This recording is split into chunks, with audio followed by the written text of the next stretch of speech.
Video series के अंदर आज का हमारा जो टॉपिक है वो energy flow in an ecosystem के बारे में है। इकोसिस्टम से संबंधित बाकी जो टॉपिक्स है वो हम लोग पहले पढ़ चुके हैं। इस टॉपिक को लेकर आज हम हाजिर हैं आपके सामने। मैं doctor Sher Mohammad, head department of botany, government Lohia college Churu से। स्ट्रक्चर के बारे में हम लोगों ने पढ़ लिया था, ए बायोटिक और एनबायोटिक के बारे में। उसके बाद में उनसे संबंधित जो अन्य टॉपिक्स थे हमारे, जिनके बारे में हम लोगों ने ट्रॉपिकल लेवल्स, फूड चेन के बारे में, फूड वेब के बारे में, इकोलॉजिकल पिरामिड्स के बारे में, सारे टॉपिक्स है वो हम लोगों ने कवर कर लिए थे। उसी सीरीज में अब हम चलते हैं एनर्जी फ्लो। शुरू में अगर आपको ध्यान होगा, हमने इकोसिस्टम को पढ़ने के लिए दो भागों में डिवाइड किया था, स्ट्रक्चर एंड फंक्शन। स्ट्रक्चर की बात हम लोग कर चुके हैं, अब हम चलते हैं फंक्शन की तरफ।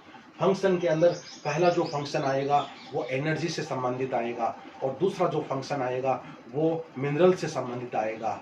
शुरू में जब हमने डेफिनेशन के बारे में बात की थी तो हमने ये कहा था कि प्राणियों का वातावरण के साथ में जो संबंध है उसमें दो कार्य होते हैं।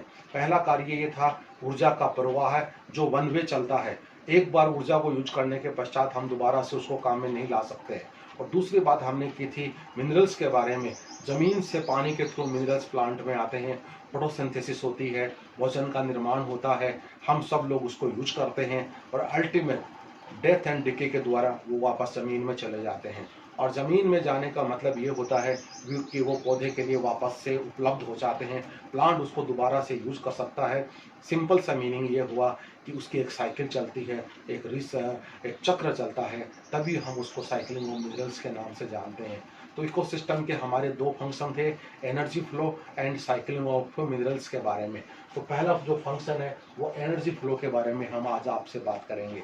सिंपल से अगर हम परिभाषा ढूंढने का प्रयास करें तो एनर्जी की परिभाषा क्या होती है? कैपेसिटी टू डू वर्क, कार्य करने की क्षमता को हम एनर्जी के नाम से जानते हैं। हम जो भी कार्य कर रहे हैं हमारे अंदर एनर्जी है। एनर्जी हमारे अंदर कहाँ से आई? हमने जो भी खाना खाया है उससे हम लोग एनर्जी प्राप्त करते हैं। मॉर्निंग में, दोपहर में, इवनिंग में जब हम खाना खाते हैं तो हमारा एनर्जी लेवल बिल्कुल से हाई हो जाता है और खाना खाने के बाद धीरे धीरे जैसे टाइम पास होता है हमारा एनर्जी का लेवल धीरे धीरे कम होता चला जाता है। मैं आज आपके सामने बोल रहा हूँ, शुरू में जब मेरा एनर्जी लेवल आपने नोट किया है और उसके बाद में जब लास्ट में हमारी क्लास एंड होती है उस वक्त मेरी एनर्जी लेवल आप चेक कीजिएगा, धीरे धीरे है उसमें कमी होती चली जाती है। क्योंकि जो एनर्जी मैंने उपलब्ध हासिल की के गेन किया है मैंने खाने के माध्यम से, वो लेवल धीरे धीरे कम होता चला जाता है। आप लोग क्लास में बैठे हुए हैं, कुछ भी काम नहीं कर रहे हैं, लेकिन आपके बॉडी के अंदर जो सिस्टम काम कर रहा है उसको भी एनर्जी की ज़रूरत होती है। और आपका एनर्जी लेवल मॉर्निंग में 10 बजे आप जब खाना खा के आए हो और 2-3 बजे जब आप वापस घर जाओगे तो क्या एनर्जी का लेवल वही रहेगा? बिल्कुल से नहीं। घर जाते ही आपको लगेगा कि हमें खाना खाना चाहिए, क्योंकि आपको भूख लगती है और भूख लगने का मतलब ये हुआ कि आपको एनर्जी की ज़रूरत पड़ती है। तो डियर स्टूडेंट्स, एनर्जी फ्लो को पढ़ने के लिए जैसा हमने पहले भी कहा था कि सूर्य से आने वाले जो एनर्जी है वो रेडिएंट एनर्जी के रूप में आती है और प्लांट के अंदर आकर वो केमिकल एनर्जी के रूप में फिक्स हो जाती है। और हम लोग जो भोजन के रूप में उसको हासिल करते हैं वो केमिकल एनर्जी के रूप में हासिल करते हैं। और फोटोसिंथेसिस की जो प्रोसेस होती है पहले भी हम इसके बारे में बात कर चुके हैं। कार्बन डाइऑक्साइड, पानी, क्लोरोफिल, ये सब चीज़ें आपस में मिलकर फोटोसिंथेसिस करती है, रिएक्शन करती है, प्लांट के अंदर ये सारी चीज़ें चलती है और निश्चित रूप से लाइट है वो वातावरण में आ रही है।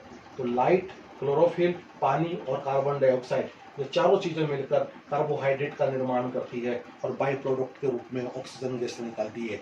एक कार्बोहाइड्रेट के मोलिक्यूल से हम लोगों को 676 किलो कैलोरी की ऊर्जा की प्राप्ति होती है और उससे हम लोग काम करते हैं। अगर हम लोग एक अणु कार्बोहाइड्रेट का खा रहे हैं, इसका मतलब ये हुआ कि हमने 676 किलो कैलोरी एनर्जी प्राप्त की है।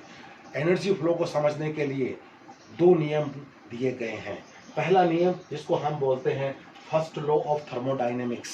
इस नियम का मतलब ये है कि ऊर्जा को हम न तो क्रिएट कर सकते हैं और न डिस्ट्रॉय कर सकते हैं, ये केवल अपना रूप बदलती है एक रूप से दूसरे रूप में। जैसा कि मैंने कहा, रेडिएंट के रूप में चली, केमिकल में आई और हमारे अंदर ये आके दो रूप के अंदर आके फिक्स होती है। एक जो स्टोर एनर्जी है हमारे अंदर उसको हम कहते हैं पोटेंशियल एनर्जी, और जो काम हम लोग कर रहे हैं वो काइनेटिक एनर्जी के रूप में हम लोग काम कर रहे हैं। 1 दिन 2 दिन 3 दिन अगर हम लोग खाना नहीं खाएंगे तो हमारे अंदर जो स्टोर्ड एनर्जी है, जिसको कि हम पोटेंशियल एनर्जी का नाम दे रहे हैं, उससे हम लोग काम चलाते हैं और वो हमारे लिए सर्वाइव करने में हेल्प करती है। तो कहने का मतलब ये हुआ कि एनर्जी केवल अपना रूप बदल रही है, न तो हम उसको क्रिएट कर सकते हैं, न हम उसको डिस्ट्रॉय कर सकते हैं। ये पहला नियम है जिसको हम थर्मोडायनेमिक्स का नाम है वो दिया जाता है। प्रकृति में जो एनर्जी है वो कांस्टेंट रहती है, तभी ये नियम है वो प्रतिपादित किया गया है। इसको बनाना और नष्ट करना हमारे हाथ में नहीं है। तो ये फर्स्ट लॉ ऑफ थर्मोडायनेमिक्स का आया, तभी हमने लिखा है it can neither be created और नॉर डिस्ट्रॉयड। केवल ये अपना एक फॉर्म से दूसरे फॉर्म में अपना रूप बदलती है। तो ये पहला नियम हो गया।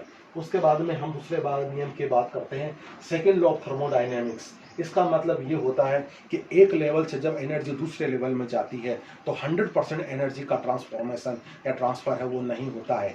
सूर्य से एनर्जी आकर प्लांट में स्थिर होती है, फिक्स होती है, और प्लांट से ये हार्बीवोर्स के पास में जाती है। हार्बीवोर्स से ये primary carnivores, secondary carnivores, tertiary carnivores. कहने का मतलब ये जो अलग अलग लेवल है, इन लेवल में 100% एनर्जी है वो नहीं जाती है। केवल एक लेवल से दूसरे लेवल में केवल 10% एनर्जी का ट्रांसफॉर्मेशन होता है।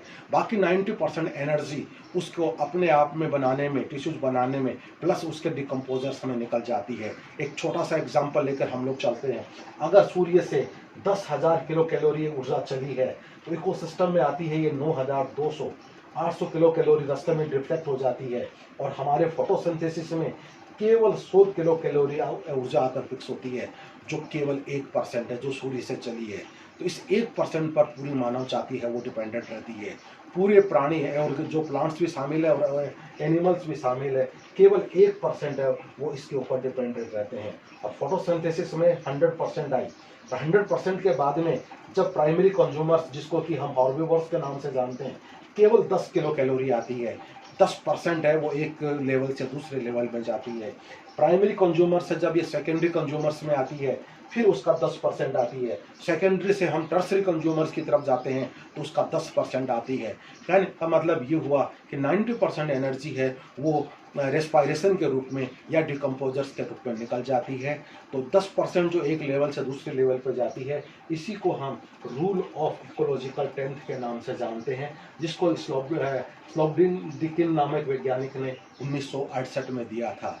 तो डियर स्टूडेंट्स, एनर्जी फ्लो को समझाने के लिए जो दो नियम आपके सामने हैं, first law of thermodynamics and second law of thermodynamics, बहुत ही सिंपल बात है। एनर्जी को न हम क्रिएट कर सकते हैं न डिस्ट्रॉय कर सकते हैं, केवल अपना रूप बदलता है। ये पहला नियम था। और दूसरा नियम जो आपके सामने है, सूर्य से आने वाली एनर्जी का केवल 1% हमारे इकोसिस्टम में आता है, और एक लेवल से जब दूसरे लेवल में जाता है तो उसका 10% जाता है, जिसको हमने कहा रूल ऑफ इकोलॉजिकल टेंथ। और इसी 10% एनर्जी के ऊपर सभी लेवल पर जो भी प्राणी है वो अपना काम चलाते हैं। फर्स्ट लेवल पर हार्बीवोर्स आते हैं, सेकेंडरी और टर्सरी लेवल पर मांसाहारी जीव है वो इस कैटेगरी में आते हैं। तो ये आपका जो टॉपिक हुआ वो एनर्जी फ्लो के बारे में हुआ, जो कि हम लोग फंक्शन में इसको शामिल करते हैं इकोसिस्टम को समझने के लिए। बहुत बहुत शुक्रिया, धन्यवाद।